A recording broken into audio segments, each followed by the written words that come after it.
लाजवाब सब्जेक्ट है, और जब मैं 10th तक मैंने साइंस पढ़ी है और प्रीलिम्स में भी साइंस एंड टेक के लिए साइंस पढ़ी है, बहुत ही अमेजिंग सब्जेक्ट है। स्पिरिचुअल होना आपको अच्छा लगता है कि आर्ट्स में वो साहित्यिक बातें? देखिए, साइंस, मुझे लगता है कि जितने भी साइंटिस्ट बड़े बड़े रहे हैं, साइंस और स्पिरिचुअलिटी में कोई फर्क नहीं है। स्पिरिचुअलिटी जिसे एब्स्ट्रैक्शन के तरीके से समझाता है, साइंस उसे लॉजिकल प्रूफ के तरीके से समझाता है।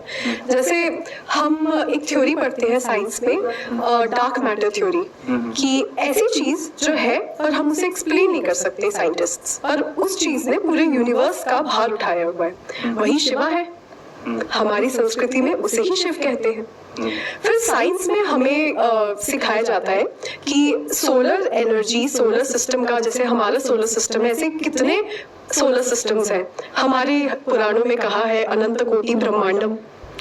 ऐसे ही साइंस कहता है कि सन में न्यूक्लियर एनर्जी, न्यूक्लियर रिएक्शंस होते हैं, और जब वो उसका हाइड्रोजन और हीलियम का खत्म हो जाएगा रिजर्व, तो ये सब कुछ कोलैप्स कर जाएगा। हमारे लिए कोलैप्स की, उसको महाकाल काल कहा गया है।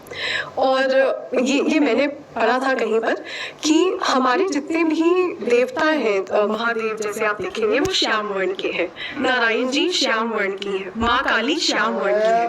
वो क्यों है? वो पिंक क्यों नहीं है? वो येलो क्यों नहीं है? वो श्याम वर्ण ही क्यों है? क्योंकि प्रकाश की अवधि होती है, प्रकाश का समय लिमिटेड होता है। सॉरी, आपका नाम भी प्रकाश है, बट यहाँ प्रकाश, लाइट की एक लिमिटेड लाइफ है। जब तक फ्यूल है, जब तक हमारे सोलर सिस्टम के सन में फ्यूल है, तब तक प्रकाश है। लेकिन ट्रांसेंडेंस तो सिर्फ डार्कनेस है। इसलिए हमारे वो देवता जो हमेशा रहते हैं, ना आदि है ना अंत है, जैसे कि नारायण जी, जैसे कि महाकाल, वो हमेशा श्याम वर्ण के हैं, क्योंकि darkness is the ultimate truth. और इसका एक बहुत ही स्पिरिचुअल मैसेज ये भी है कि जीवन में डार्कनेस ही लाइट को जन्म देती है। वही जो मैंने पहले भी कहा कि असफलता ही आपकी सफलता की सीढ़ी बनती है। तो जीवन में अंधकार ही प्रकाश को जन्म देता है। और ये साइंस में हमें यही सिखाता है कहीं ना कहीं, जो हम थ्योरीज में पढ़ते हैं। थ्योरीज है, नाम अलग है, और हमारा धर्म भी हमें यही सिखाता है, स्पिरिचुअलिटी भी हमें यही सिखाती है।